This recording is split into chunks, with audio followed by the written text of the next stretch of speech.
Good evening, everyone. So, I welcome all of you once again for the day two session on artificial intelligence in finance and banking.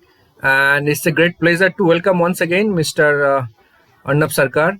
Sir, thank you so much for your Thank presence. you. Good evening to everyone.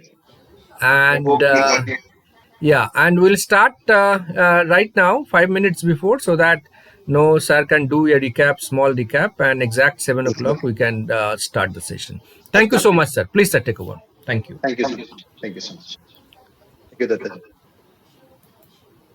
So very good evening to one and all. Just a quick sound check. Would like to welcome you again to day two of today's of the session, and would like to confirm if the presentations are visible to all of you. So one of you Not can yet, just respond. not yet, sir. Okay. I Yep.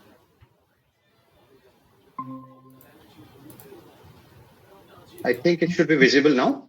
Yes, yes, sir. Yeah, thank you so much. Welcome to day two. And there were only 5 participants who had responded to this particular question answers. So I would request participants who have not yet participated on this particular MCQ to kindly scan it and participate on this particular survey. For your conveyance, what we can do is we'll also put it on the chat box so that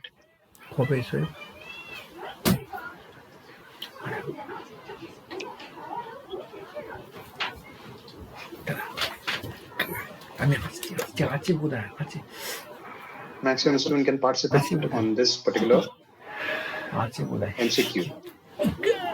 I'm sure yesterday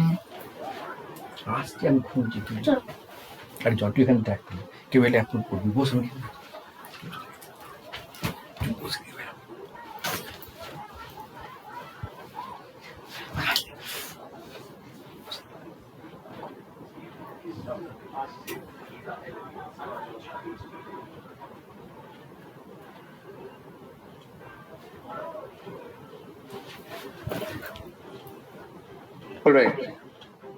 So we just have a quick recap of whatever we have studied yesterday. I hope things were very clear. So we were discussing about four main modules: the banks, the evolution in banking, artificial intelligence, and we are also discussing about the blockchains. So today we're going to discuss about artificial intelligence in details. But yesterday, throughout my session, I had given examples of artificial intelligence about how it's been implemented and how it has played an important and a key factor in the financial evolution. We spoke about a lot of other aspects also. We spoke about the game changer, that is the artificial intelligence, which has changed the scenario in each and every sector, and how through a lot of evolving technologies, especially financial engineering, the statistics and investment banking, as well as the banking has been evolved.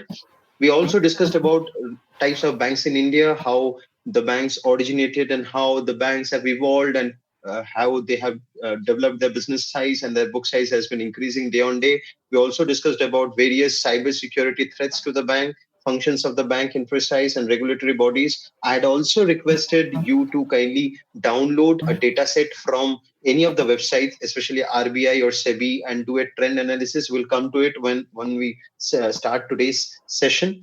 Then we also discussed about the challenges which were related to the cybersecurity in the banking sector.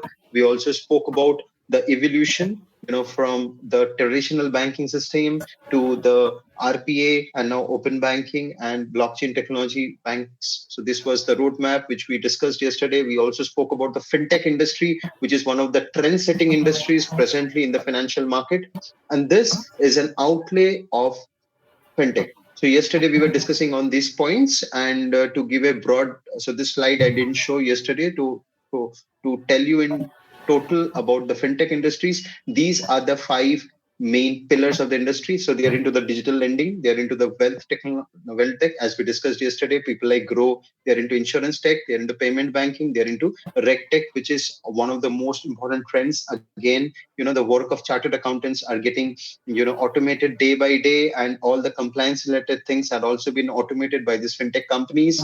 So as we discussed, the growth rate expected is 20.3. We discussed about various fintech companies in various blocks. We discussed about top reasons why fintech is growing, how average turnaround time has been improved because of fintech.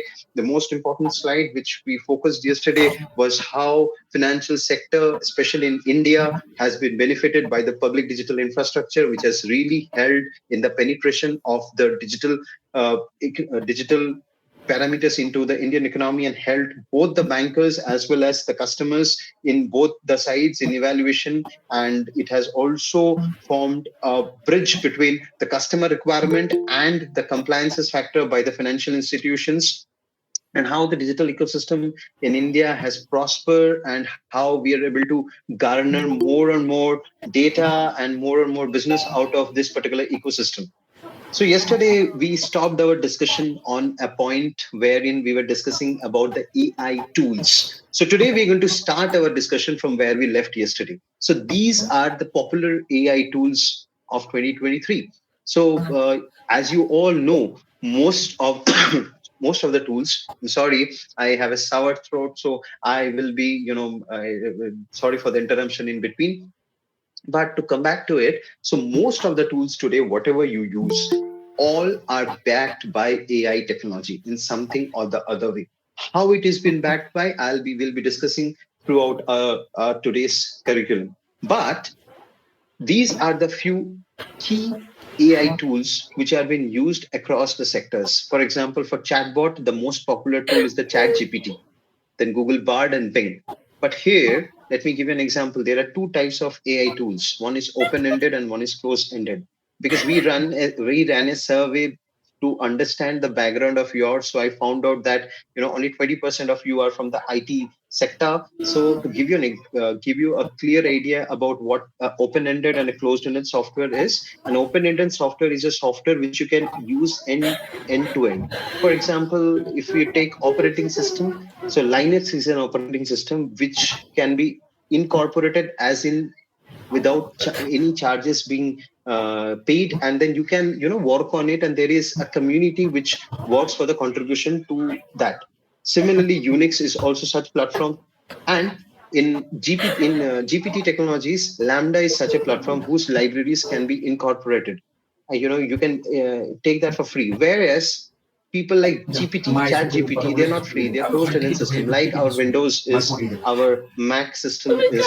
So these systems do not, you need to subscribe, you need to pay, and you need to subscribe to those particular systems and get onboarded. Whereas Bard and Bing are not that type of softwares. In video, we have Runway, Pictory, Descript, which analyzes the trends through various algorithms. There are in website, you have 10 web, durable, and the tools continue. So what is artificial intelligence? Artificial intelligence is a term which is very complex in nature, and there is a lot of buzz in the market. But let me tell you, dear participants, artificial intelligence is not so complex. Please eradicate the factor that artificial intelligence is a complex thing. And I, through the next 90 minutes, am going to explain to you that artificial intelligence is not a rocket science. Whatever you are doing today or on your routine exercises, you are also implementing artificial intelligence in some or the other ways. Now, these four in various colors you see, these four are a key attribute to artificial intelligence. The first key attributor to artificial intelligence is machine learning. So, machine learning is nothing else but you are making a system or a machine learn about trends and doing analysis. So, using sample data to train computer programs to recognize patterns based on algorithms is known as machine learning. How do you do that machine learning? There are three types with which we do the machine learning that we're going to discuss in the coming slide. But as of now, kindly take into account that machine learning is a process by which we make a machine learn. Like we make a child learn or a student learn, similarly, we make a machine learn. Then there another key attribute of machine artificial intelligence is neural networks. As human has nerves and the response is through the neural network, similarly, computer systems are also having a neural network, which communicates the messages to the central processing unit or the key decision authority of that particular system. So neural network can be compared to the nervous system of a human body. Suppose you're touching a hot cup of tea and you're feeling a sensation of hot. Similarly, if there is a sense of an unrecognized, unauthorized user on your network, that sense can be predicted and a trigger can be transformed to the central unit. In your case, the central unit is your brain, wherein you sense, you can recognize that whether it's a hot or a cold system. Similarly, that kind of data is interpreted to the central processing unit of any system by the neural network. The third important pillar is natural language processing. This is the ability to understand speech as well as analyze the documents. So through the difference between machine learning and natural language processing is machine learning, we teach the machines. So let's say you went to school and you learned mathematics, algebra, a lot of other things. But when it came to exams or when it came to your thesis paper or when it came to any of the other examination pattern, you utilized your language and analyzed the data or the question and replied to the answer. That is known as natural language processing. The the language through which they understand the data which has been inserted or data that has been pushed into the system, analyze the document and present an output, is known as natural process language processing. The fourth important attribute to artificial intelligence is the robotics. So as we discussed yesterday, RPA, robotic process automation. So robotics, robots, as we all know from our childhood, we had craze, machines that can assist people without actual human movement. Robots were considered to be man's best friend, and robotics are day by day helping us automate a lot of processes. So, dear candidates, I hope this is very clear. These are the four key attributes to artificial intelligence. Artificial intelligence is nothing else but a process by which we automate, analyze, and do predictions to the to n number of sectoral work. So all the sectors today present in the earth are having usage of artificial intelligence. So as we discussed, so if we take artificial intelligence in a circle, and the subsets of artificial intelligence would be the machine languages and deep learning. Artificial language intelligence is a program that can sense, reason, act, and adapt. Machine learning are algorithms whose performance improve as they expose to more data over time. As we discussed yesterday, why we have been able to create such systems in our financial and banking sector, the reason is pretty simple, because we have a strong stack. So we have discussed about the public data infrastructure, wherein I have showcased to you the kind of data availability in India, because of which because of the availability of data in India, our machines, our systems are able to understand and analyze the data and predict. So analysis and analytics is becoming very easy. To give you an example, today, if any of the promoter of a business unit, if they want to go for a business credit line, let's say business loan. So let us take an example of ABC Public Limited Company. So this particular company has a net worth of 20,000 crore, and they have a debt size of, let's say, 2,500 crores, and they have an equity investment of, let's say, 7,000 crore. So this particular company is going for raising a loan of around 500 crores. Here, there are a couple of options available for them. So they can very well sell their stakes, and they are a public limited company, so they are registered in the stock market. So they can very well go to the stock market and release some shares and raise some equity, or present to a venture capital and then raise some equity. These are both are known as equity finance. Apart from that, they can also go and raise debt from any financial institutions. Now, for a now for them to analyze this trend, AI is very important, because AI will help them to analyze their present performance, and the usage of the fund, the forecasts, other parameters will also be considered while calculating the projections, and they will come to know about their buffer. Gone are those days when we used to use Microsoft Excel or spreadsheets to find out our break even and other things. There are a lot of tools today available, as discussed, Google Finance, one of them, or Panda, wherein we get to know about saturations or our break evens even before we start our project.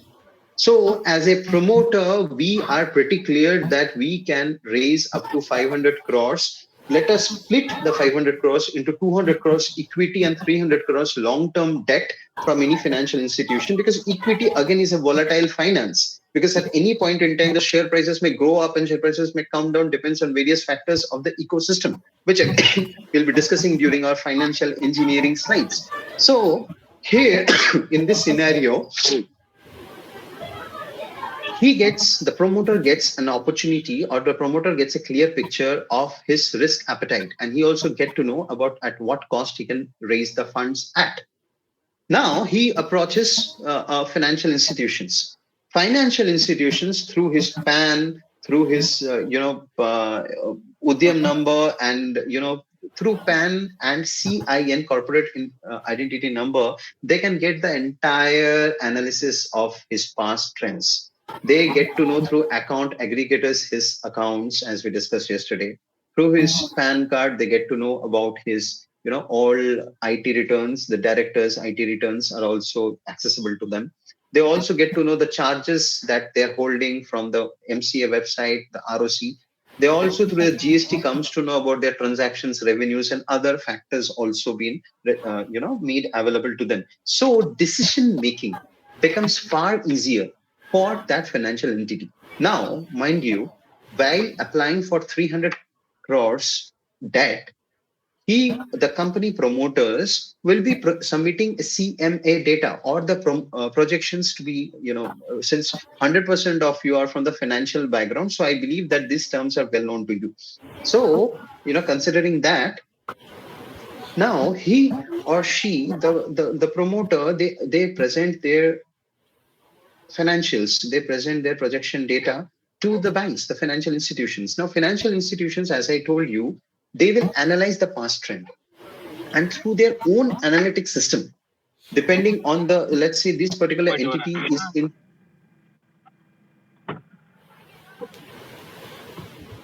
so this particular entity is into the steel manufacturing. So depending on the ecosystem, depending on the various factors which are responsible for the key and for the steel in the coming 2 to 3 years, they prepare a viability report.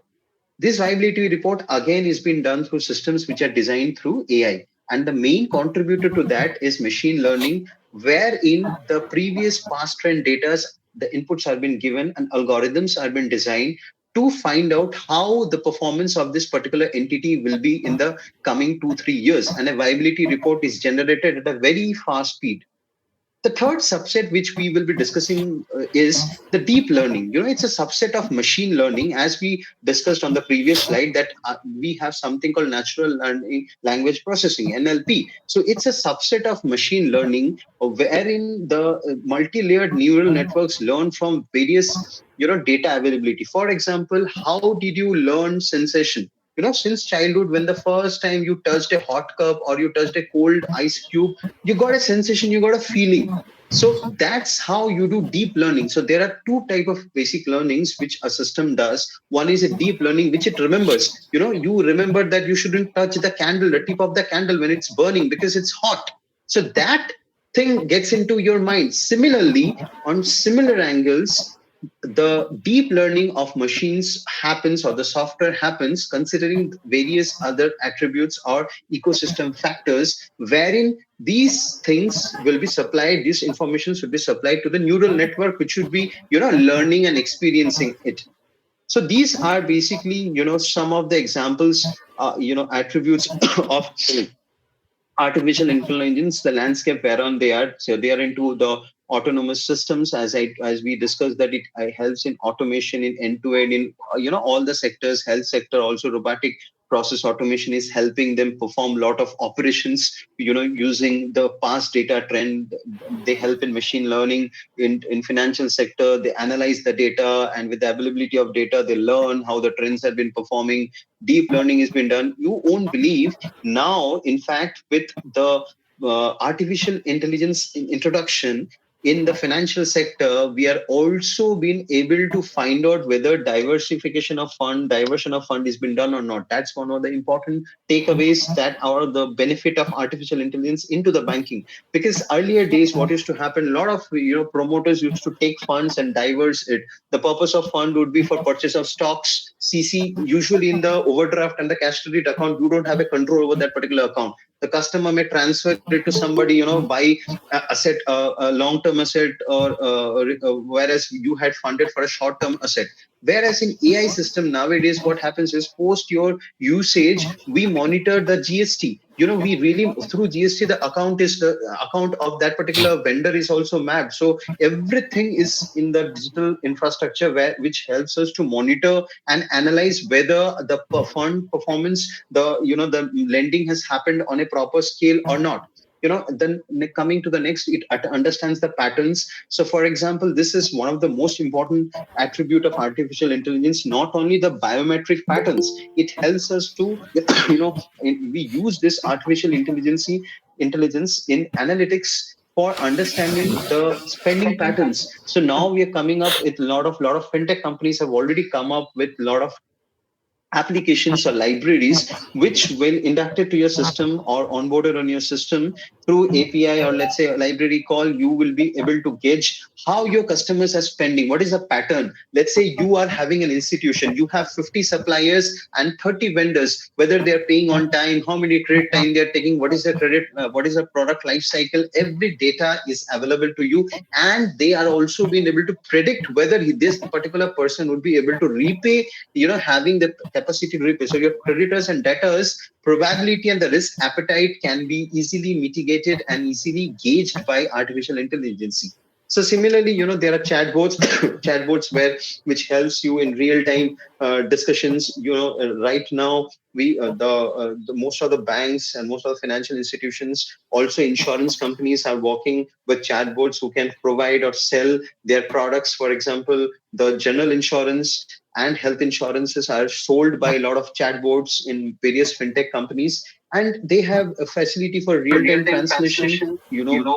They have a cloud control system and a lot of other cognitive behaviors. In fact, for the cyber security all alone, artificial intelligence provides a framework wherein your systems are highly protected through from the hackers, and your system cannot be hacked until you allow it to be hacked. The next big thing which we're going to discuss is are the pillars of the artificial intelligence. So AI is only valid to it helps us to improve the processes, as we were discussing. AI is only of its value if it augments human function, because human functioning, all our repeated tasks have been automated using AI. So this is one of the factors. AI is a human multiplier, not a replacement. This we must understand, my dear candidates. So do not have this notion in you that AI automation is going to kill our jobs. No, it's going to multiply our jobs. A statistic says that 90 million jobs will be created by AI in the next decade, whereas 80 million jobs will be also lost. So 10 million net jobs are getting created. So AI is helping people who are reskilling and upskilling. Today, we are all attending this seminar. We all are learning, including myself. We are all are learning this. We are upskilling ourselves. We are getting idea about what AI is having an impact in the banking and financial domain. So we are reskilling and upskilling ourselves. So people who are doing this particular exercise are never going to be stopped. Data, the foundation of all AI operations. So data is the key most factor. That's the reason I always tell my students, and I always tell whomsoever I'm interacting with, let it be a small promoter having a turnover of 1 crore to 10,000 crore or whatever crores. Data is the key foundation. You must have data for whatever you're doing. In fact, whatever statistics, do not write on a pen and paper. Kindly have it on a database. The data strategy is a critical to AI benefits. Data helps us do perform strategy because all the algorithms analysis are based on the data. So AI is created with the purpose to produce a useful output. For example, for a bank, for us, getting a cyber secured environment, getting an analysis, a 360-degree overview of a customer. Let's say customer has a savings account only, but AI helps us to, gives us a pop-up saying that you can sell him a credit card, you can offer him this, because seeing his patterns. He may have spent a lot in medicine in the previous month and a half. So they will give us a pop-up saying that with the analytics that, this person may require some assistance. They may require a credit card, or they may require a health insurance. So AI is designed and is formulated to give us a useful output. So these are few transition that has happened in the computer world and software world as well as the hardware world. 1980s, we were all physicals, new market, and new opportunities were being created through that. 2000s, it was all digital, high liquidity, and faster settlements were happening. 2020, it's entirely AI driven. So let me tell you, my dear students, the next 100 years, it's going to be driven by technology. The basic framework would be artificial intelligence. The four pillars of artificial intelligence, as we have discussed in earlier also, but you confine it to the four main pillars, are automatic. They all are based on automation. Workflows and processes are running in fully automated manner. AI runs processes and executes data-driven decisions without any human interactions. So no human interventions is there. Let's say for a banking transaction, I'll tell you an example. So a use case which we were discussing, wherein a loan process of 300 crores, debt size of 300 crores has been processed. Earlier, near about 80 to 90 work power would have been dedicated for this particular job. So they will prepare there will be a team of 10 people who will be doing the due diligence. There will be a team of 10 people who will be doing a viability report. There will be a team of 10 people who will be working on the financial angles. There will be a team of people who will be monitoring this particular account. So a lot of other factors. Whereas you see what automation has done. Without any human intervention, we have the data. So only 5 people who are the key important factors or deciding authorities of that particular loan as per their delegation, they can take a call on it. So that's what AI has done. So, it has helped us to penetrate and automate the processes. It's knowledge driven. So AI needs an access to data, as we have told. You need to educate the system, and you need to be a good teacher. As I told you, there are requirement of very good teachers for driving AI in the market. And it's community empowered. Domain experts provide their knowledge and experience for better data quality and decisions to continuously improve data. So as we discussed, this Panda, GPTs, Lambdas are all driven by community. So we all are the part of the community who contributes to this particular system, and it grows. Artificial intelligence in our day-to-day life, everywhere you see today, you can control your household appliances by sitting at office or sitting at any place. All are being made possible because of artificial intelligence, because Internet of Things is a key contributor again to artificial intelligence, and all your informations, web search, cybersecurity, your product sales path, your guidance to have uplift of your knowledge base, everything, automation, autonomous car. This is not at all a reality now. It's implemented in all the firm. Most of the countries are implementing this particular technology. Smart farming, irrigation, feeding animals, weed removing robots. These are all in practically possible. It is a reality today. It's not something that is a dream. So while discussing machine learning, I had told you that there are three main important, subdivision of or process by which you learn machine learning. So the first process is supervised learning.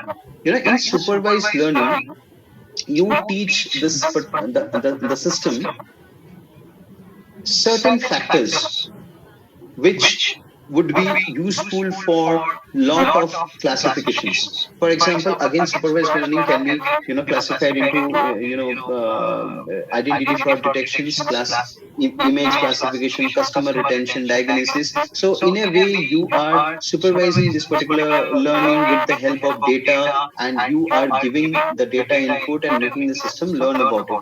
The second division of or the second part of machine learning is unsupervised learning, where through clustering and dimension reductions, you are giving inputs to the data, to the system. Through data visualization, that is a big data visualization. In fact, we use Hadoop in the financial sector, or sometimes Tableau also, wherein we give a lot of inputs to them. The third most important type of machine learning is the reinforcement learning, which the machine learns while they learn while they are working. It's a real time learning which the machine does, and it really contributes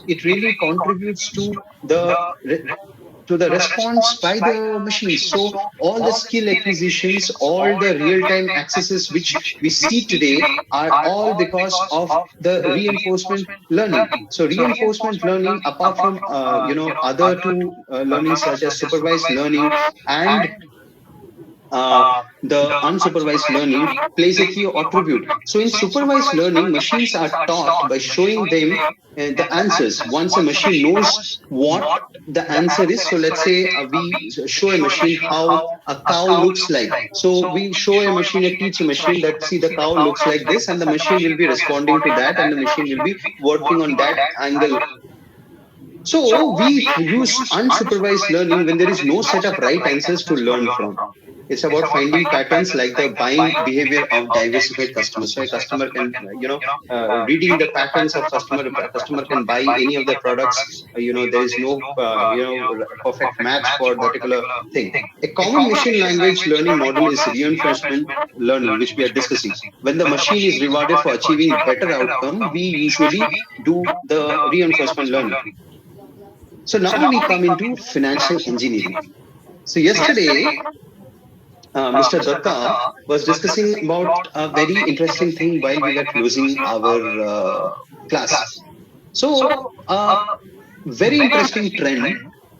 A course which is run by IIT Kharagpur and now many of the institutes in India is known as is a financial engineering, which is nothing else but a collaboration of finance and engineering. So mathematics, statistics, computer science, and finance, along with a lot of other domains. If you are good in this, or you have a fair amount of knowledge in this is something that you're going to be looking for. So I'm going to have a small pause here. I'm going to ask if somebody has any questions with respect to whatever we have just discussed. So the chat box is open for the questions.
Yeah, we shall proceed if there is no questions. So financial engineering, my dear candidates, as we were discussing, involves it's a very trending thing that is going on in the market right now. And as we discussed, it involves the finance, the mixture of finance, computer science, and statistics, mathematics to predict data using risk appetite also. So it's not just predicting any trend, and it's not just predicting any structured data based on any structured data set.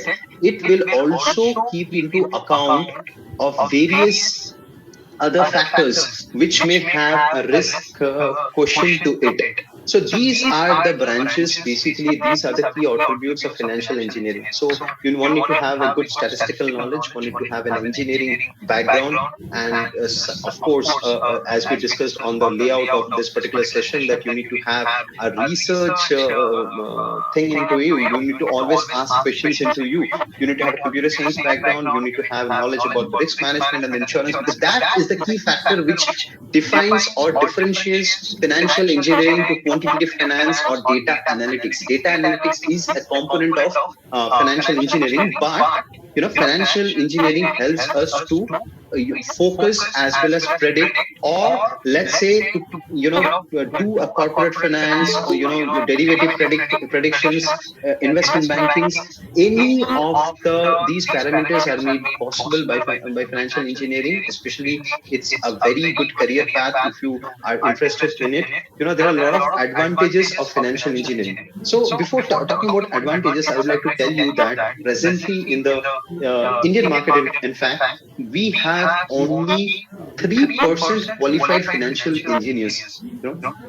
Organizations are being forced to have internal people being pushed and trained, and then they are made financial engineers, and then they're placed at key positions in the organization, especially financial organizations. So this is a career path which can be adopted by anyone who's having the knowledge of, who are good in mathematics, computer science, because programming is also required, statistics is also required, and risk quotient is something that you need to imbibe. Risk is something that cannot be taught to you.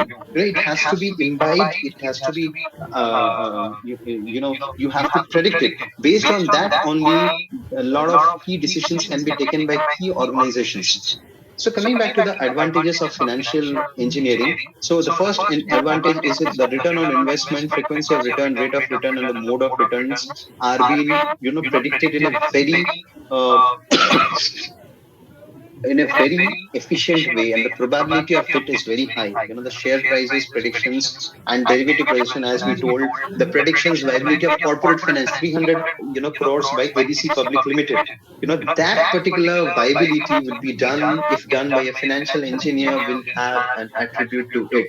And coming forward, going ahead, RBI is going to come up with certain norms wherein banks has to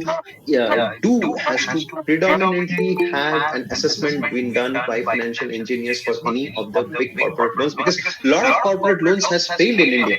So to avoid that, this particular stream has been promoted. Number two is the volatility of volume, volatility of the price. The volatility will be, right now, as you see that our share market has bleeded in the past 7 to 8 days.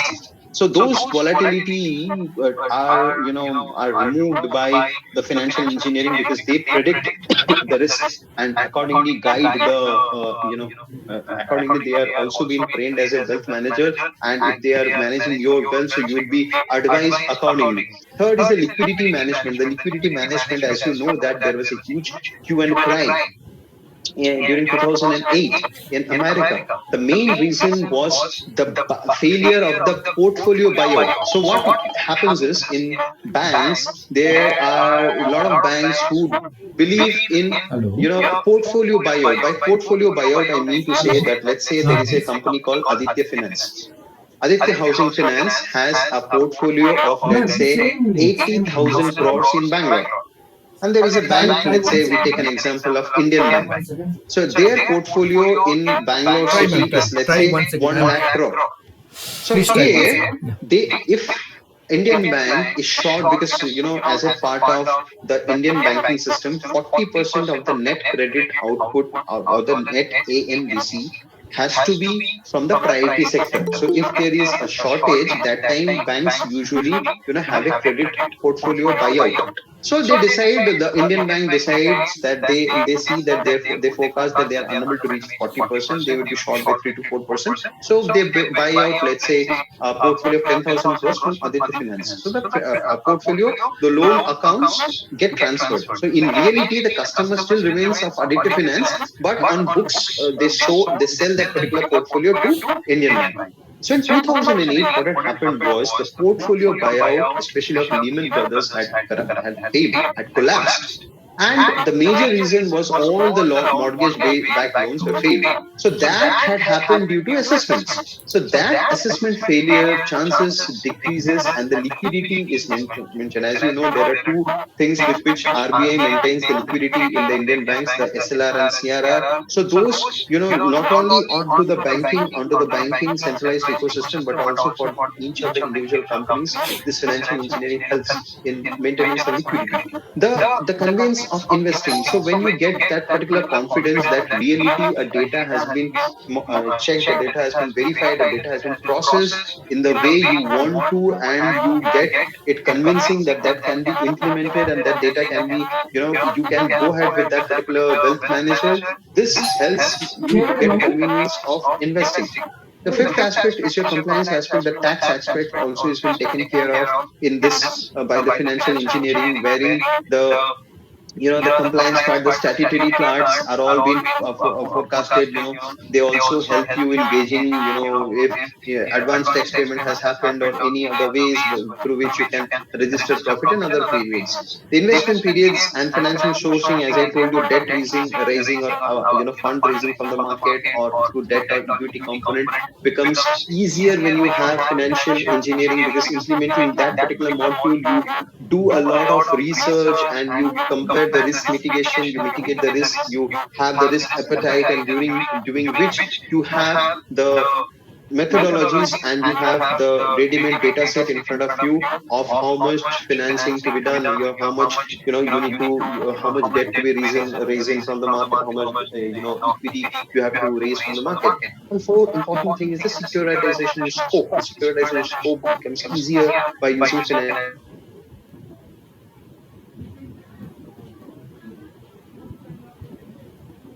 So these are the aspects which out of the box. They're using the database, and using the data sets and database and the attributes availability, they analyze it and they predict the trends. So now we move on to the last block of our session, that is artificial intelligence in finance. It's not that we're going to stop here.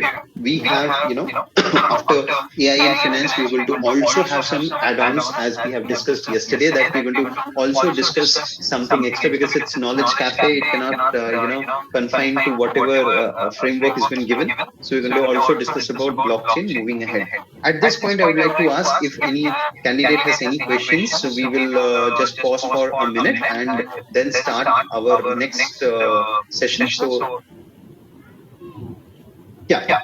So, Vijay ji has written that, is there any way to identify and detection of insurance frauds through artificial intelligence? Yes, there are way out to detect the insurance frauds, because as you know that, I'll give you a small example.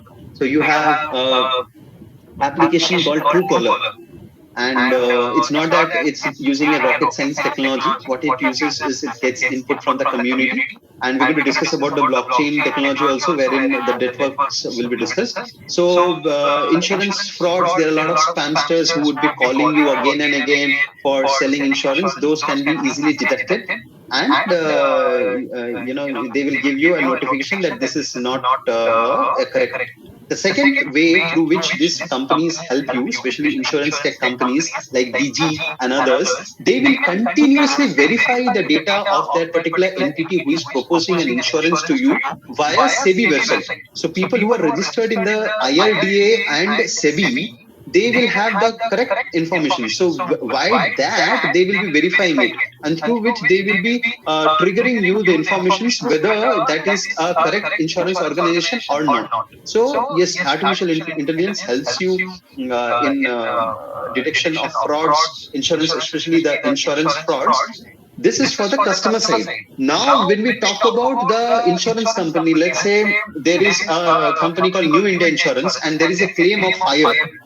And that fire, we come to know that what happens is, yes, I'm coming to that while processing of the insurance claim. Now what happens is, earlier it used to be 100% dependent on the surveyor, wherein whatever reports that surveyor submits, they used to blindly go ahead with that. Whereas not only general, not only life, but also health, in all the three parameters now, all the third party, as the TPAs, are using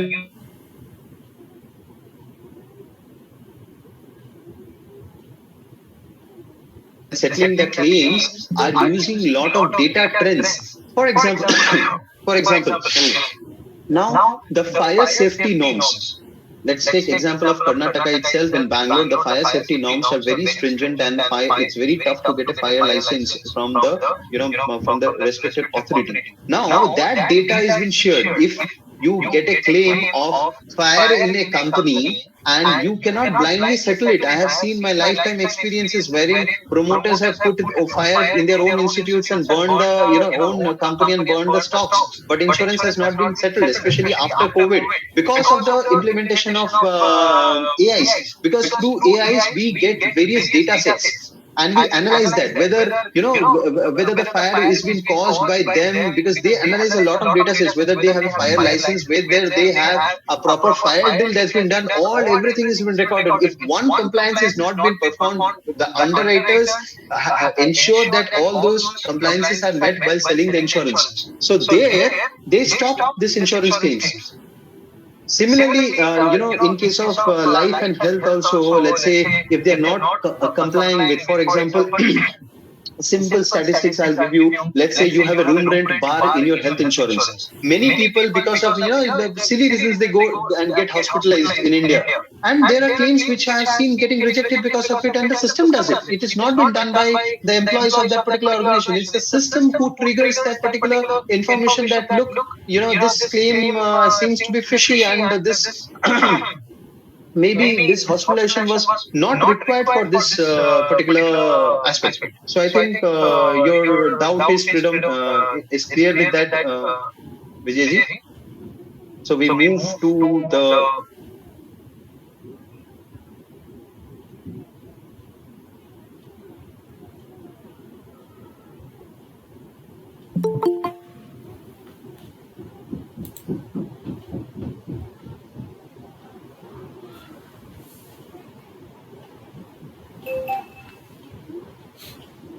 yeah. Thank you, Vijayji. So we move further to the presentation right now.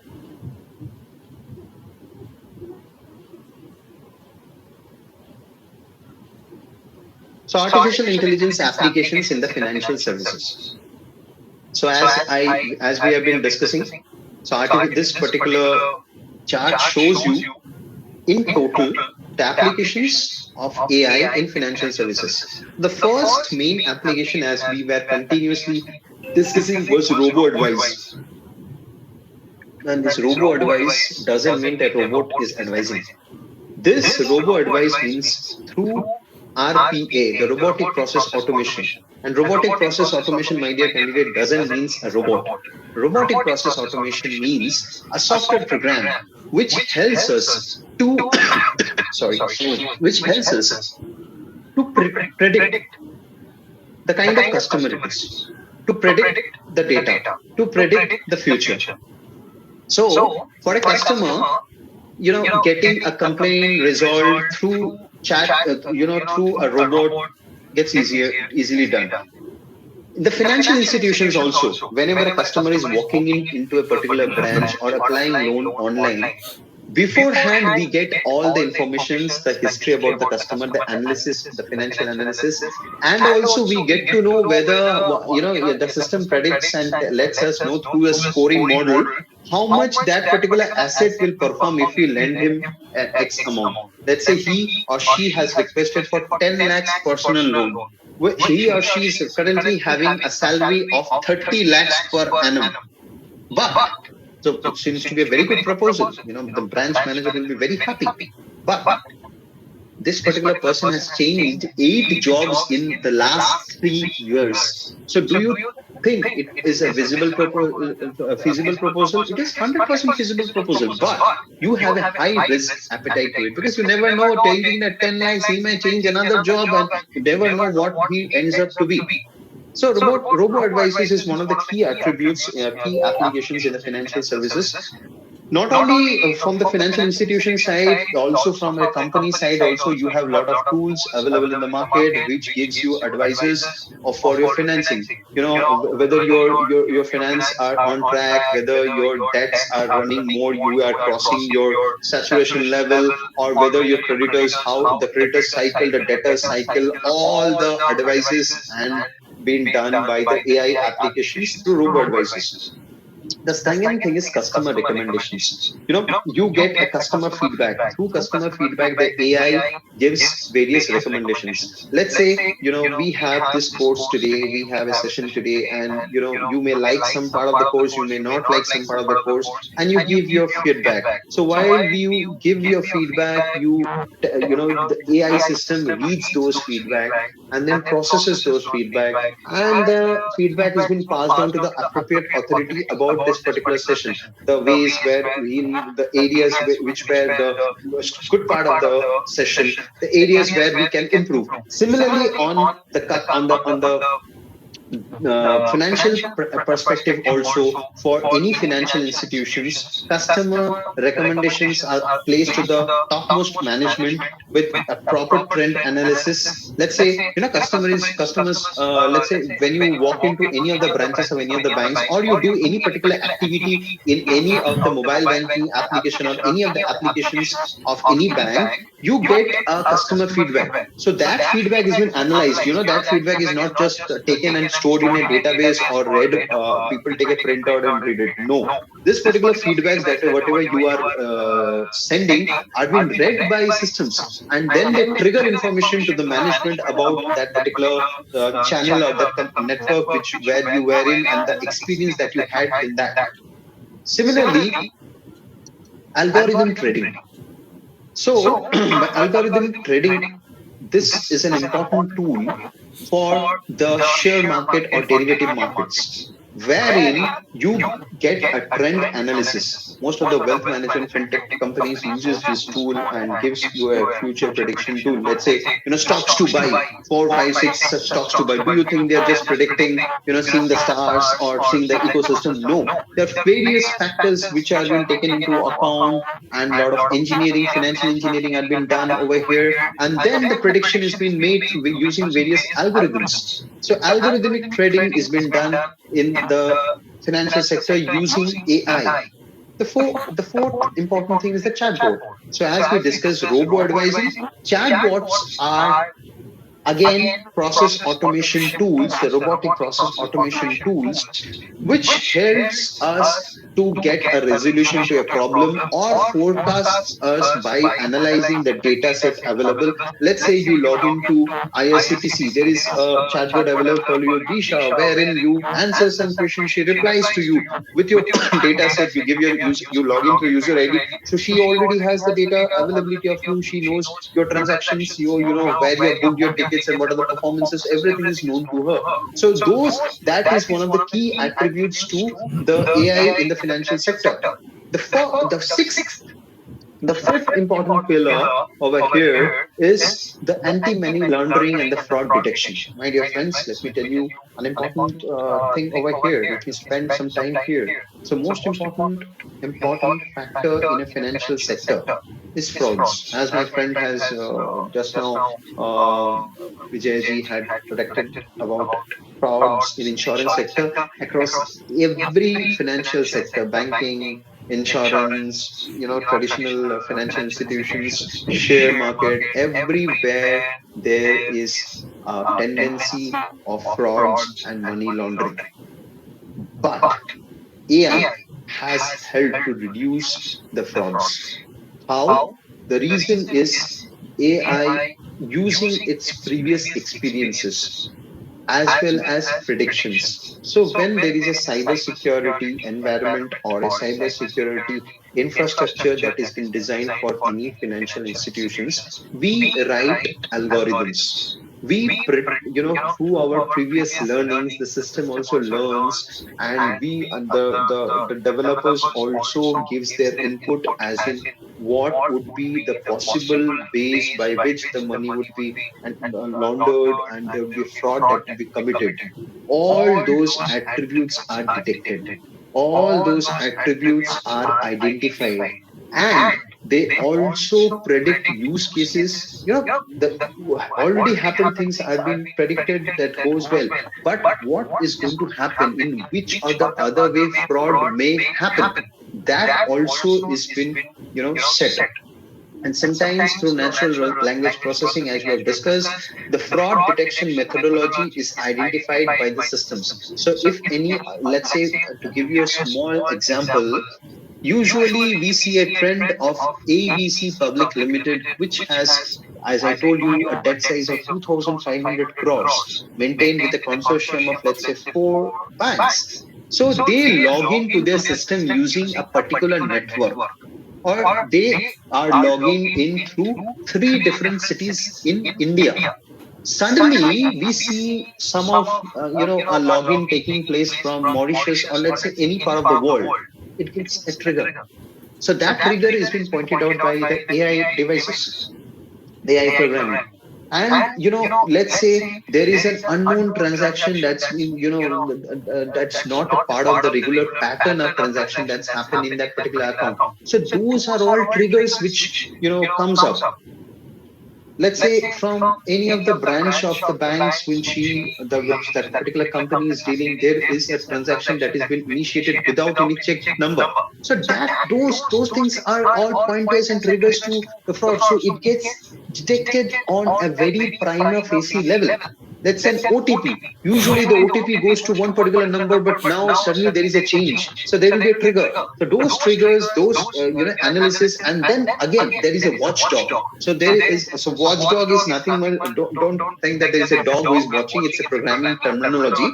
It says that a program has been created to watch the process that particular system does. So let's say, let us take an example of the financial institutions, the same ABC Public Limited, who has a debt size of 2,500 odd crores. And let's say bank's name is A, has a debt exposure of say 60 crores to that particular entity. In A sees that suddenly they have changed a mobile number. The OTPs was going to one particular set of mobile and one particular number, and now it has changed. And the customer is okay with that, and there is a change in the pattern of transactions. Their usual transactions was 5 crores a day. Now it has increased to 8 crores, and everything is outflow. Earlier there used to be inflow, outflow. The net total end of the day used to be a positive balance of, let's say, 6 crores, but now it's going the other way. The watchdog, is a program which monitors the performance of that particular account, the transactions of that particular account. And this watchdog, this watchdog helps to trigger an intimation to the customer as well as the bank that boss, something wrong is going wrong. So fraud detection has been made possible by AI, and this is the way it works. So again, continuing the application of AI in banking and finance industry, BFSI. So cyber security and fraud detection, as we have discussed, AI chatbots, loan and credit decisions. So the entire lending journey has been made digital because of AI. So the entire journey of a customer, right from on getting onboarded to a bank, and then for a bank to do the risk assessment, prepare credit notes, and sanction a loan, and the journey doesn't stop there.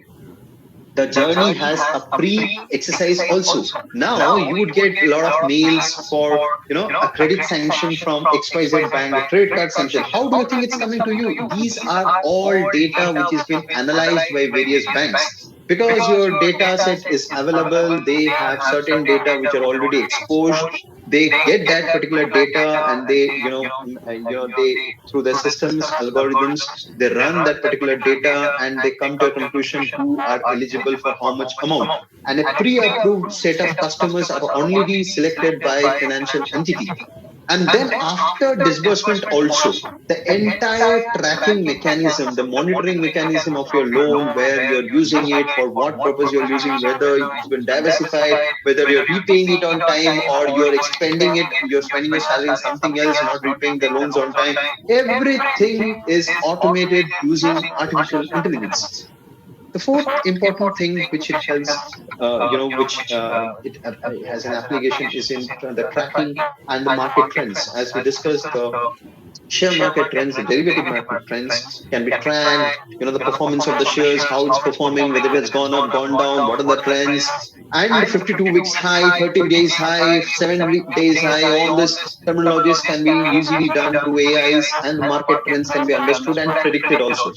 Data collection and analysis. So capturing of data and the analysis, the post-mortem of the data. Let's say the top 50 companies in Nifty, so that data can be easily captured. You can go to the Nifty NSE's website and download that particular data and analyze that. You can use Google Finance, or you can use Panda, where you can just set algorithms and set formulas. When in Excel also, you can set formulas, rank those shares, see who is performing well, and the time of performance also, whether they are performing in quarter 1 or quarter 2 during Diwali, or which time that particular share is performing. For example, during last 7 days, all the sectors were affected because of the 8,000 crore outflow because of FII. The foreign institutional investors had taken out 8,000 crore, especially the Americans, because the US bond is fetching them 5%. The federal bank is going to sit today, the authorities are going to sit today to decide the rates, and the bond rates had all-time high 5%. So they have shifted from Indian market. That impacted the entire, because of this Israel and Hamas war and other couple of other factors. Crude oil prices rising. There was a hue and cry, and bloodsheds were there in the market. But today, a share of Ujjivan Small Finance Bank had incredibly risen. And this analysis was predicted by many of the, wealth management tools yesterday. In fact, I also was being, through my small little algorithms, which I really used, I predicted that that share will be performing. And morning, we did an intraday, and it turned out to be well. So that analysis is been done, through the ecosystem, because the data is available. So AI enhances customer experiences, also the customer journey, end-to-end customer journey. Whenever you go to any of the shops or any of the, purchasing any items, you often get a message, the feedbacks, and you get a chance to connect with the top management of that particular entity, which was, earlier days, if you are not satisfied, you call a toll-free number and you complain over there, but no resolution is to happen. That has changed the customer experiences. Now, if you go to an Maruti Arena, they give you an option to select a bank for a loan sitting there. So that's a customer experience change that has evolved because of this artificial intelligence. AI for regulatory compliance for banking was most importantly. So banks again is been governed by a lot of regulatory bodies, which we have discussed yesterday.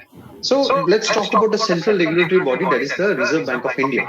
So a lot of regulations have been put. So after every weekly, we need to maintain, every bank need to maintain a statutory liquidity ratio. That particular money has to be, so let's say we take a 100 rupee deposit from you. So statutory liquidity ratio is an amount decided by RBI, which has to be kept with the bank, not with the RBI, but kept to the bank. But we cannot implement that. We cannot invest, or we cannot, we cannot lend that money also. We have to keep it aside, so that if there is a crisis or anything, we can return it back to our customers. There is something called cash reserve ratio. That is a percentage of out of that particular fund, which has to be kept with RBI. Every weekly this data has to be done, and this has to be compliant. If not, a huge, you are always getting the informations. For example, HDFC and ICICI were fined very heavily because of KYC norms. Bank of Baroda has been stopped onboarding of customers through its mobile banking app because of a lot of issues. So AI helps us in this compliances also. They give triggers, informations, and give us, before the deadline, that these all things needs to be done using analytics and, reading all the database, because bank's book size is a big book size, and you never know that which part of the bank is not complying to the statutory norms.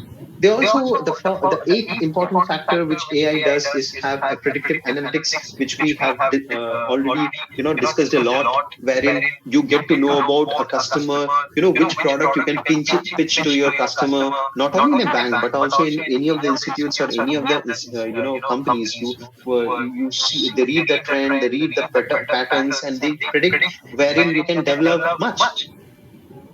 So we have already outlaid the 10 different things which AI helps in. We have all these are all the same thing which has been continued from the previous websites, previous slides, and this is in toto. So lending has been made easier by AI, fraud detections, insurance, customer servicing. The investing has become easy by using AI technology, and these are the main blocks which AI is helping in, using chatbots, banking, financial advisory, risk mitigations and evaluations has become easier, and managing finance has also become very easy using AI.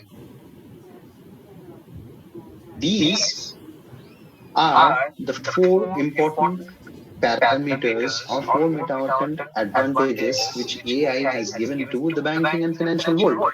They have helped us to optimize sales and marketing processes in B2B and B2C. So we know how to whom to pitch, and who are so let's say we have a good credit card with us. We know the segment of customer to be pitched. We will not pitch this particular credit card to a Jandhan account. So through AI, we analyze the data and we come to know about it, and we always have dynamic personalization of the content of the website, mobile application ATMs. Now when you go to an ATM, you will see a different screen, a same back ATM, a different screen in cities, in wards, in other places. It depends on the kind of product that is being sold in a particular zone. So let's say in Bani Shankari there is a huge craze of home loans, whereas in Indiranagar already there are a lot of homes. There may be craze for vehicle loans. So an ATM which has been placed at Banishankari will have low advertisements of home loans, or let's say people who are logging in from Banishankari geolocation, because through your IP address we'll be coming to know from which location you are logging into a system.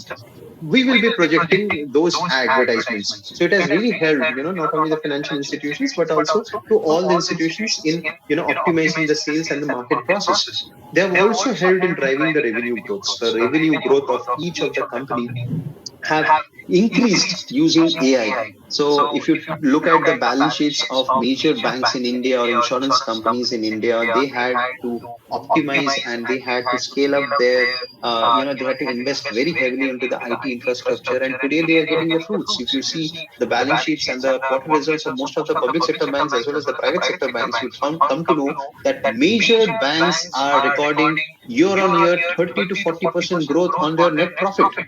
And today, as I told you, that the interest income or the fee income base of the bank, like buying a gift check or DD, has decreased. So banks have to earn profit through various other commission-based models. So that is really AI is playing a major contribution behind that particular growth.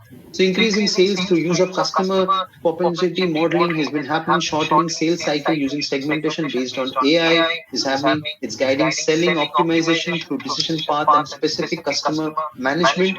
It's also driven attribute to the campaign, to the campaign cost optimization. Earlier days banks used to have a lot of campaigns wherein there was no proper segmentation. The same campaign used to run in Uttar Pradesh and Karnataka. That is different. The demand in Uttar Pradesh may be different. Demand in Karnataka will be different. It has improved, it has really helped us improve the operational process, shortening the average resolution time of cases. So the TAT, as we discussed in the digital lending journey also, the TAT, average TAT in India 5 years back also, let's say 2 years back also, was around 30 days from the day you submit your entire document set. Whereas now it has changed to 1 day. And the fintech companies has made it 10 minutes. Now with OCAN, we're talking about 120 seconds. So this entire operational process, along with the operational cost, has been automated and held by the artificial intelligence. So omni-channel experiences like NPS and others, and the credit risk management, the risk management appetite, as we were focusing throughout our session, the entire risk mitigation has been made possible by artificial intelligence because of the availability of data. Because data are available, they're able to analyze, they're able to predict using various ecosystem data, and we are able to, let's say for example, if right now any exporter wants a export credit for Israel, so the risk mitigation will be very high. We know on our normal sense, but let's say after 3 to 4 years, so there is a we may blindly reject a proposal, whereas there is a high demand of defense equipments right now in Israel, and there are a lot of Indian exporters who are exporting defense related materials to Israel. So that can take a surge. So, the system can, through its algorithm, take a decision on uh, this perspective. So limiting risk through AI anti-fraud, real-time credit scoring. So, credit scoring has been a factor where AI has contributed a lot, and gone are those days when we are fully dependent on traditional CICs like TransUnion or Equifax. Now we are coming up, every bank or financial institutions are coming up with their own financing, own credit scoring models, wherein they are giving marks to the candidates or the borrowers based on their past records and structures. The predictions of likelihood to play the loan has also been, projected by various AI. So all the banks, before sanctioning the no loan, they know whether, a parameter is available to them, for them to let them know whether this particular borrower has, how much is the prediction that this asset will be performing asset in future. So these are the four important advantages or four important contribution that AI has done to the financial world of banks, insurance, and other sectors.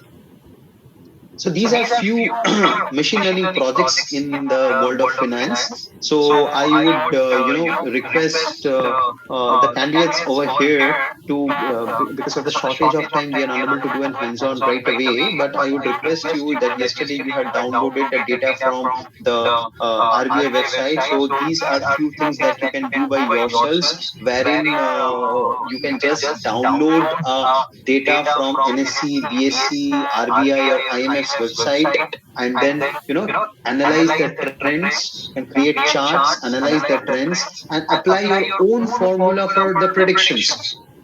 And these are, few projects which can be taken up for the machine learning. The applications of machine learning, as we were discussing about this, speech recognition, face recognition, along with the blink and movement of your eyeballs, pattern recognitions, virtual assistants. So these are key 6 applications of machine learning. So AI, these are key contributions which AI is going to make in finance. So by 2023, digital banking penetration will climb and reach between 78.5%. It will be, the digital penetration right now as we speak is nearly about 70%. And this is not only India, this is the entire world. In India, this figure is more than 90%. So 90% of the Indians are using digital banking systems. So that's where you get an opportunity, you get an opportunity to penetrate your own product into the financial segment. And while using AI, it becomes easier. By 2023, the aggregate potential cost savings for the banks from AI application is estimated to be 447 billion USD. I'll tell you a small example. The book size of the bank which I belong to was far less, and the number of employees were far more a decade back. Today, as we speak, the number of employees have reduced to half. Not much fresh recruitment. But the book size has increased to nearly 20 times. How is it possible to maintain such, framework and maintain such institutions? It's AI which is helping us to maintain, because as I told you, it's a 360-degree automation and 360-degree industry, monitoring system which AI helps us to do. Of course, through the algorithms and inputs which we give to them. So banks are saving a lot on various resources, that may be infrastructure resources, human resources, and other resources also. 80% of the banks are aware of the potential benefits by AI. As I told you, some regional rural banks and some cooperative banks and cooperative society, they are yet to utilize the facilities by or the facilities of AI because of their own restrictions. But in coming days, they are going to be, they are already governed by RBI and they're already been directed by the Reserve Bank of India that to penetrate into it. And many of the world banks also, which were not in the framework, are also coming in. To give you an interesting fact over here, there were a lot of third-party players. If you last day I gave an example, you have to transfer 5,000 USD to your friend in New York. So there are a lot of third-party players like Swift. So you have to be dependent on that. But with the application of AI and evolution of Indian Unified Payment Interface, that is UPI, Swift is facing a challenge. It was predominantly Swift, Visa, Mastercards were all having monopoly in the industry. But now the Indian financial system is challenging them. So let me tell you, the main contribution to this has been artificial intelligence. So these are few, you know, ways through which the AI has a key component in the institutions. So, in investment management, as you can see, the asset management trend execution has been done by the front office. Investment operations have been done by the middle office, and back office does the fund accounting, global custody, transfer agencies. Insurance sector also, business acquisition has been done by the front office. All the marketing acquisitions and the data intake and instructions have been done by them. The tagging, matching, accessing, and scoring are done by the middle office, and review and approval billing are all done by the back office. So entire process again is being taken care by the AI system right now, as we discussed. Similarly for the banking, the branch face-to-face interaction, call centers, all the front office jobs, the online client servicing, investment banking front office have been taken care. The products have been developed and are re-engineered by the middle office, and the back office takes care of the legal audits, reporting, and the risk management. The major AI and machine language applications which are being used, which we have been discussing throughout, are the chat box, the API integrations, the OCR systems, the cognitive systems, the branch process automations, the RPAs, the cognitive machine languages, and the analytical tools. And these are the key benefits. As you can see, it has improved the control and workflow management. It has helped in regulatory compliances. Error detections have been less, and hence it has helped to enhance the customer experiences, and it has reduced the manual efforts. So these are the 11 pillars which we have been discussing about the technological advancement of institutes, especially using AI. Autonomous robots, horizontal, vertical integration with the system, Internet of Things, the IoT, the cloud system has helped it. The cybersecurity, adaptive, manufacturing, supply chain, big data analytics. So these 11 pillars play a vital role in the technological advancement of any of the institutions. The 7 patterns of AI are, goal-driven systems. So you need to have a mission and vision, the smaller goal and the long-term goal, and tend to work accordingly and have the algorithms trained and planned accordingly. You need to have an autonomous system which can be controlled, and it's a decentralized system, autonomous system which cannot be dependent on a particular entity. And you have a lot of patterns. You observe the patterns and anomalies and predict and design your system accordingly and trigger your system. You have to have a hyper personalizations. You need to hit the bullseye, and always your analysis algorithms and data set should be very much stimulus and structured. You need to have recognition of your data set. You need to identify wherever there is a fraud. You need to trigger it, because system will give you information and trigger. You need to be responsive to that. You need to be conversation and human interaction should be done. So this is an agile model in which AI works. So your human interaction is a thing that has to be done on a regular basis. Predictive and analytic decisions. So AI will be giving you a decision based on the predictions and the analysis, and you need to implement those in your system. So we have, now come to the end of AI for finance. And as I told you that, Knowledge Cafe is all about add-ons. So we're going to discuss about the blockchain technology. So blockchain technology is again not a rocket science. It's a very easy thing. Just to take an example, we are here in this class, 25 people are there. So just imagine all of us are blocks. So let's say Google Meet is a medium who is storing each one of us as a data. The data is being stored as blocks. So one of the block is, let's say, Mr. Datta. So Mr. Datta will have his own attributes. He will have his unique identification number and other data being stored in, which are the data of Mr. Datta. Along with Mr. Datta, if we give two identifiers, or let's say two fingerprints, let's say his two fingerprints are being given. Let's say one fingerprint would be his unique ID, let's say Aadhaar number. And if we set one more person, let's say Arnav's identity into Mr. Datta, we give an information to Mr. In Mr. Datta's block, we store my UID, my Aadhaar number also, it becomes a full block. So that block compromises of the data that Mr. Datta has, and then his unique identification. Let's say his data will be his marks code, the profession he is into, family members and everything. So you'll have two unique identifiers. One unique identifier is his Aadhaar number. The second unique identifier is, let's say, his friend Arnav's UID. That becomes a block. Like that, the entire classroom here in Google Meet becomes blocks of data. So these blocks exchanges data and are present in a network. Let's say we are now connected via Google Meet and we want to exchange information amongst us. So all the blocks are present in a decentralized. So we will be talking about public exchanges, hybrid model, public model, all models of. Let's say here we are in a decentralized system. So knowledge cafe is not controlling us. We are independent. We can talk to each other in any manner that we want to. In traditional data set, it will be a first in, first out, or last in, first out. Let's say we place 4 blocks together. And if somebody else has to be accommodated in that particular, let's say there are 4 chairs and 4 of us are sitting. So let's say 5th person comes out here. So one of us has to get up and make a place for them. Similarly, in old data types, databases were designed in such a way wherein new data sets has to be made. There used to be a space made for the new coming, whereas this is not in case of blockchains. Blockchains are each independent blocks. So what happens is, let's say we as a bank, we have a database.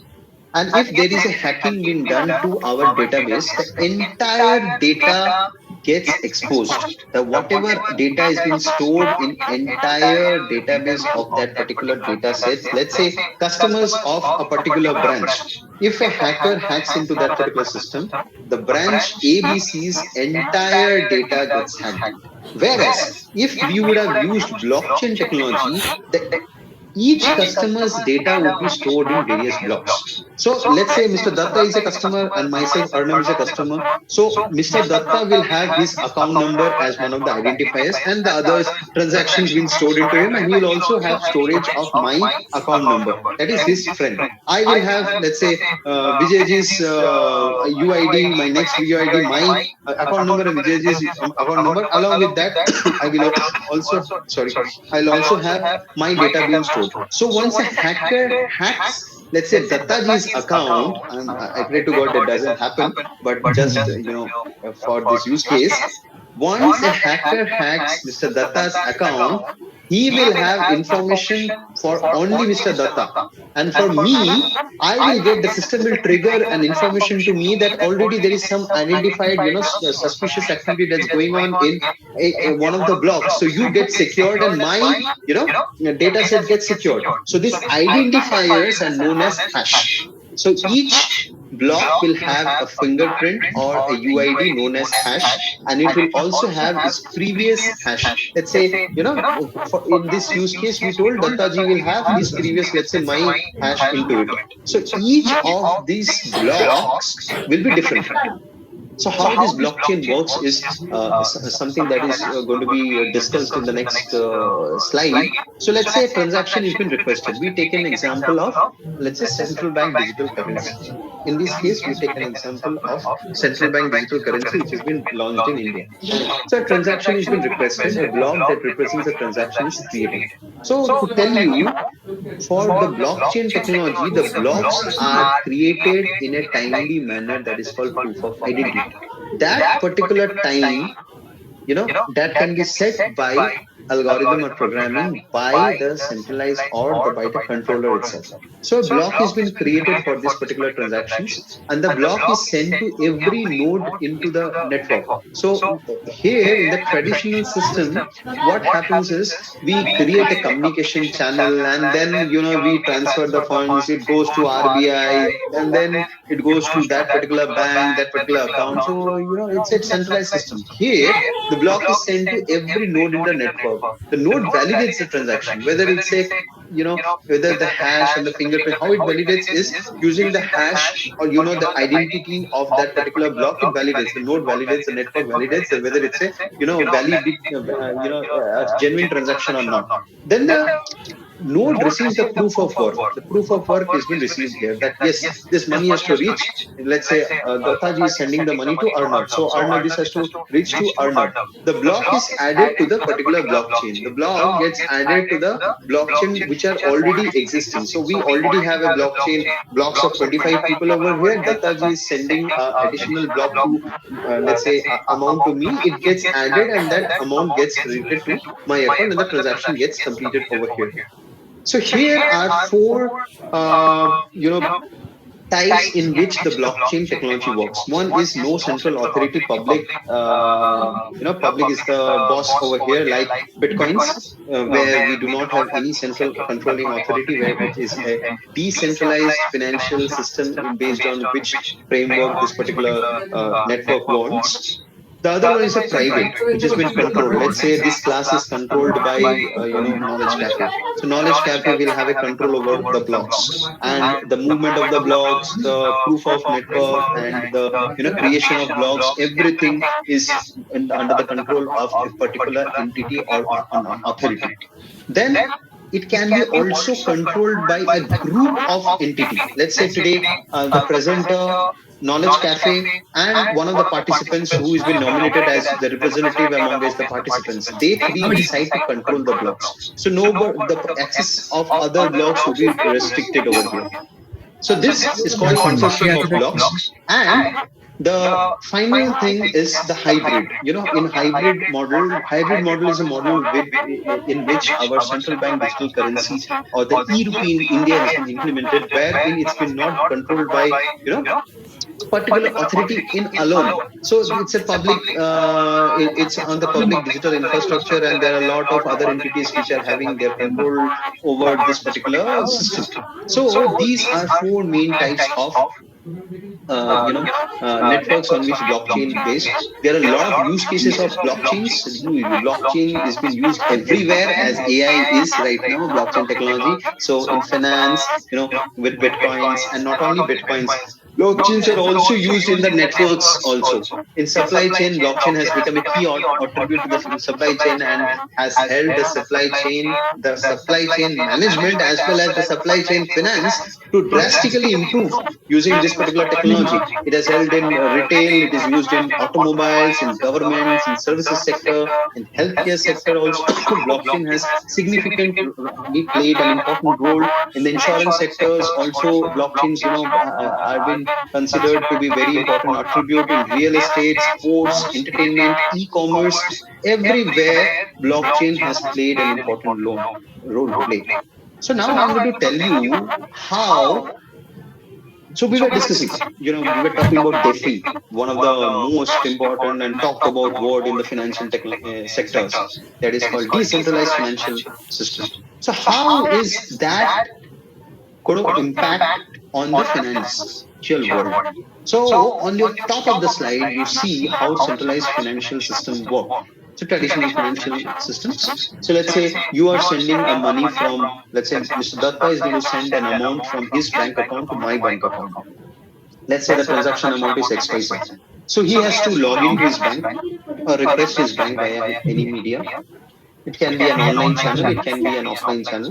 And then, the bank through the payment companies transfers the fund. It may be through UPI interface using NPCI or RBI's, NEFT or RTGS. And then my bank receives it and credits it to my account, and I get the money. So here, there are dependency on a lot of factors. There are dependency on the sender's bank. There is a charge that Dattaji has to pay for using RTGS or NEFT, which is the career charges or the conveyance charges they call. And the receiver bank also has to be enrolled onto the RBI's NEFT or IMPS platforms so as to receive that money. There are many banks who were not registered in this particular system, so they were not been able to transact in this. So there are a lot of restrictions in there. Whereas in a decentralized financial system, you can see everybody is connected to everyone. So if you have to send e-rupee to from Dattaji has to send e-rupee which he has in his wallet to me in my wallet, it can be easily done. Any mean can be used. It can be done through WhatsApp. It can be done through any other media. So there is no dependency on any centralized system. If you ask me that what is the risk involved over here, till now the systems are not too stabilized. There is a high chance probability of system exposure, subject to how defined way or how vigilant way we use our system connectivity. Especially if we are logged into a free Wi-Fi and we expect that DeFi will be very secured, then we are wrong. But just imagine the transaction happens in microseconds. You don't have to be dependent on a sender bank, and then they say the cycle has not taken place, and a lot of other aspects also. So these things are playing an important factor over here, and the transaction gets very easy. So you can easily undergo the transactions in this level. Finally, we're going to discuss about an open banking system. So we have discussed yesterday. So this is also an add-on along with blockchain is what we're going to discuss. So open banking system is an account aggregation of a 360-degree banking. You need not open a bank to have, branch to have a bank. The entire system with the availability of data and the aggregators, you have an opportunity to do banking sitting at your home, subject to get appropriate licenses. Of course, RBI is a centralized authority, and fintech companies are being encouraged right now to form a SRO, that is a self-regulatory organization, which will be there in another 6 to 9 months. And with the availability of this data and the requirements of a lot of segments of our country or through globally, this open banking system has been a very great trend using, and this open banking system of course uses AI. So AI is the driving force for this particular organizations to have make financial inclusions as well as ensure that the funds get transferred and lending happens and the functions of the banks goes on. So open banking system is a trend that is going on, and that's going to enhance. Neobank was a dream, now a reality. The 100th unicorn in India is a bank called Open, as we discussed yesterday, women-driven bank, and it's doing pretty well. And you have personalized financial offerings through this open banking network in India. Now, banking, as I told you, is not traditional anymore. Banking is being offered as a service. So as software was being offered as a service, now banking is being purely offered as a service, and this are being offered by the fintech companies in collaboration. And not only fintech companies, these are offered by the scheduled commercial banks or the top banking institutions, as well as the insurance company also. The insurance is also being offered as a service nowadays. So IAAS and BAAS are the key trends in the market, and this again has been possible only because of AI. The major draft, the major backbone for this is AI. So through APIs, banks are exposing their data to various fintech companies who are correlating them and forming, various solutions, and are providing better services to the customer, and the customer experiences are increasing day by day. So finally, we come to the end of the sessions. So now we move on to the question and answer round. These are my coordinates to get in touch with me in the social media handle. So I'm available in X. I'm available in Gmail. The Gmail ID can be noted. I'm also very active in LinkedIn. And thank you so much for your patience. And I would like to take an opportunity to thank Mr. Datta, Knowledge Cafe, and all the key stakeholders and people who are involved backscene for organizing this particular Google Meet and knowledge sharing. I would now uh, uh, open up the session for a Q&A. We can have a quick Q&A and then we can wrap up the session.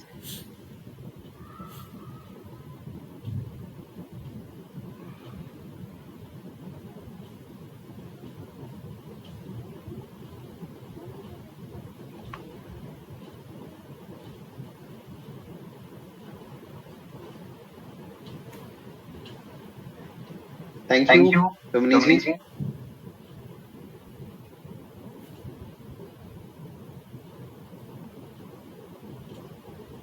Thank you so much for your kind words.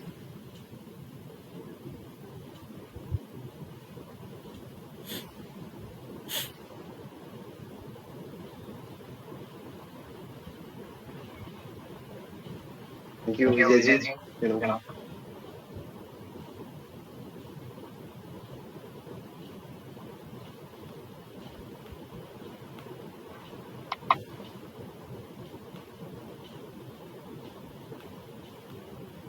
So I can pass it on to our president, sir, Dattaji, for Okay.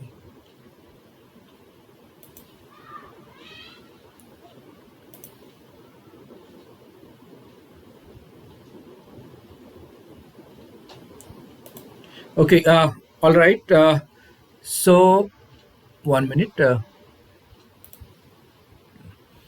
Thank you so much. And we have come to the end of the session. And most likely that in the coming days, we can have few more sessions in this domain, because in the finance, as on today, there are many emerging areas like financial reengineering and financial modeling, so on and so forth. Okay, and I'm sure that Mr. Arnab sir is there with us. Probably we can have few sessions so that the knowledge can be disseminated, and further it can be percolated to the students as well. And thanks all the participants for your active engagement yesterday and today. It was wonderful session to have all of you with us, and especially Mr. Arnab Sarkar, the resource person, and he is a practicing professional. I think that's the best part. Okay, most of the times we get academicians and some people, they have experience in both the fields. Okay, and he's purely from no industry, and the insights what we have got yesterday and today, I think that's immense. Okay, and definitely we'll take it forward, sir, and we'll have few more sessions. And thanks all the participants, and wish you all a very happy Deepavali. Thank you so much, and namaskar. Keep in touch. Thank you. Thank you so much, Dattaji. We'll definitely be in touch and we'll look forward for a couple of associations in the near future. And happy Diwali to all the students who attended. Thank you so much for your patience. I may be of a very young age to you, and you would be having vast experience than me. The short little knowledge I had, I was able to share in this 80 minutes. Thank you so much. Thank you for this opportunity. We all learn from each other. Okay, age is immaterial in today's informative age. And thank you so much. And one more point, and think that's very important, that all certificates are ready. So I'll send it through email tomorrow itself. Thank you. Thank you so much. Bye bye. Take care.